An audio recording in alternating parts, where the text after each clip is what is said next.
¿Qué tal? Buenos días. Magnífico lunes. Espero que toda la semana a usted y a su familia le vaya muy bien. Fíjese que estamos todavía cerquita del Día del Maestro.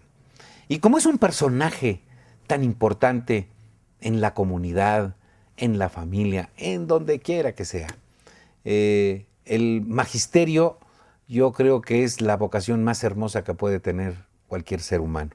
Y se lo digo porque me he dedicado a eso por muchos años. Tal vez no en esos niveles en donde la didáctica tiene que echar a andar para que los maestros hagan aprender las primeras letras, hagan aprender la manera de aprender. Quizá nosotros cosechamos ya en la educación superior mucho de lo que se ha dejado en los alumnos, en los grados anteriores, en los niveles anteriores. Pero finalmente comparto con todos los maestros esta extraordinaria vocación y yo diría gusto por transmitir conocimiento.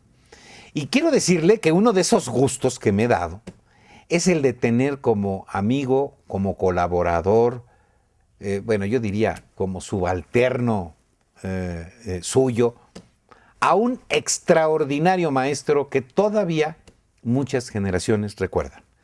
Me refiero a don Raúl Guerrero Guerrero. El profesor Raúl Guerrero Guerrero nace en Alfajayucan en el año de 1913. Allí en Alfajayucan realiza sus primeros estudios, pero tiene pronto que acudir a la Ciudad de México para concluirlos. Y debo decirle que concluye sus estudios de primaria, regresa a Alfajayucan y se hace cargo de la escuela que había en este lugar, en donde imparte clases. Imagínense, un niño todavía, o adolescente si usted quiere, de 13 o 14 años. El padre de don Raúl, sus padres, eran comerciantes. Y querían que don Raúl pues fuera un buen profesionista. Su padre quería que fuera médico. Y don Raúl le concedió el deseo. Se fue a la Ciudad de México, estudió en la Escuela Nacional Preparatoria.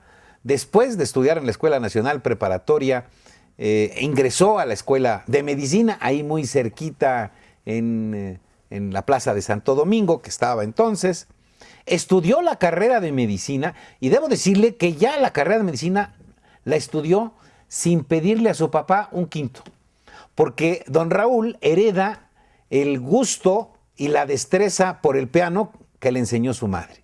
Era un extraordinario pianista. Y se mantiene la carrera de médico tocando en los cines mudos. En el cine mudo entregaban la película y entregaban partituras para que los maestros pianistas la ejecutaran viendo la pantalla y de esta manera le iban dando cierta animación a las imágenes que aparecían en pantalla. Y don Raúl fue, imagínense nada más, pianista de cine mudo. Pero pronto el cine mudo termina con la etapa, con la década de los 20, pero don Raúl había terminado ya la carrera. Con la carrera terminada, ya a los 5 años de la carrera de medicina, cuando estaba por ingresar a hacer su servicio médico, se presenta con su padre y le dice: aquí están mis calificaciones, he terminado la carrera de medicina, ahora déjame estudiar lo que quiero.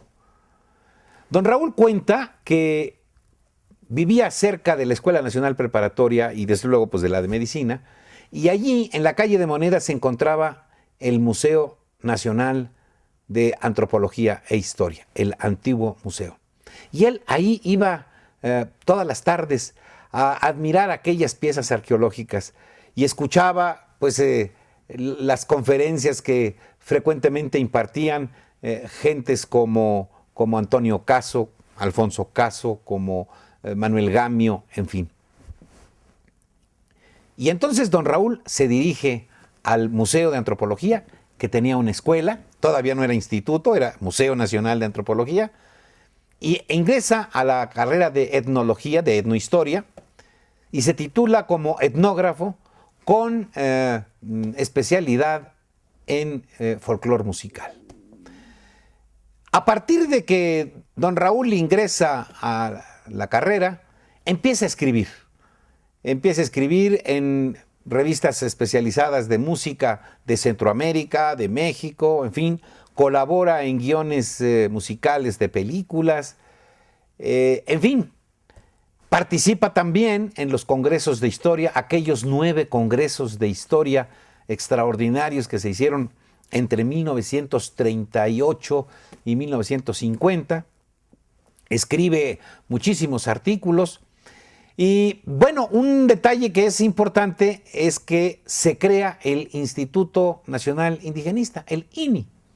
Y su titular, don Manuel Gamio, le pide a don Raúl Guerrero que sea el delegado del INI en Ixmiquilpan, ya que él había nacido en Alfajayucan. Don Raúl fue un admirador de los ñañús, de los otomíes toda su vida. Y entonces regresa a su tierra, regresa a Ixmiquilpan en el año 47, 48, pero pues los avatares de la política. Concluye el gobierno de Miguel Alemán y don Raúl se queda sin trabajo. Se queda sin trabajo y sin nexos en el Museo Nacional de Antropología, bueno, ya en el Instituto Nacional de Antropología. Pide una licencia, abre una fábrica de refrescos en Alfajayucan, abre una ferretería, trabaja como secretario de la presidencia municipal con don Anatolio Romero, en fin, no para, era un hombre imparable, pero además ingresa al Club de Leones, con los miembros del Club de Leones organiza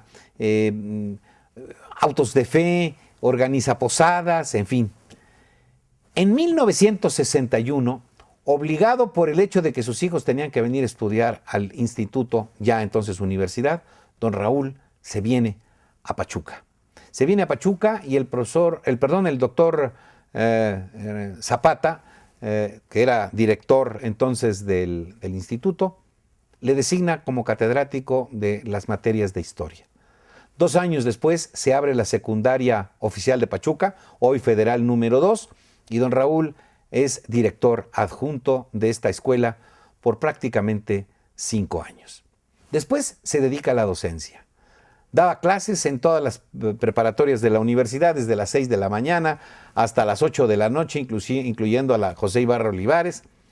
Pero aquí es donde nos encontramos. Nos encontramos nuevamente porque aparte de que me había dado clases, fundamos el Centro Hidalguense de Investigaciones Históricas y a partir de ahí el maestro deja la docencia, se dedica de lleno a la investigación, realiza algo así como unos 20 obras importantes. Tuve el honor de colaborar con él en hacer una historia del Poder Judicial, en hacer otro trabajo sobre las pinturas murales de Ixmiquilpan y algunos otros trabajos que hicimos a la limón. Don Raúl, no obstante haber dejado la docencia, tenía un don extraordinario. Recordaba con precisión apellidos y nombres de todos sus alumnos. Casi al final había perdido la vista. La sola voz era suficiente para que identificara a cualquier persona. Fue un hombre que hizo de su vida una extraordinaria vocación como maestro y como investigador.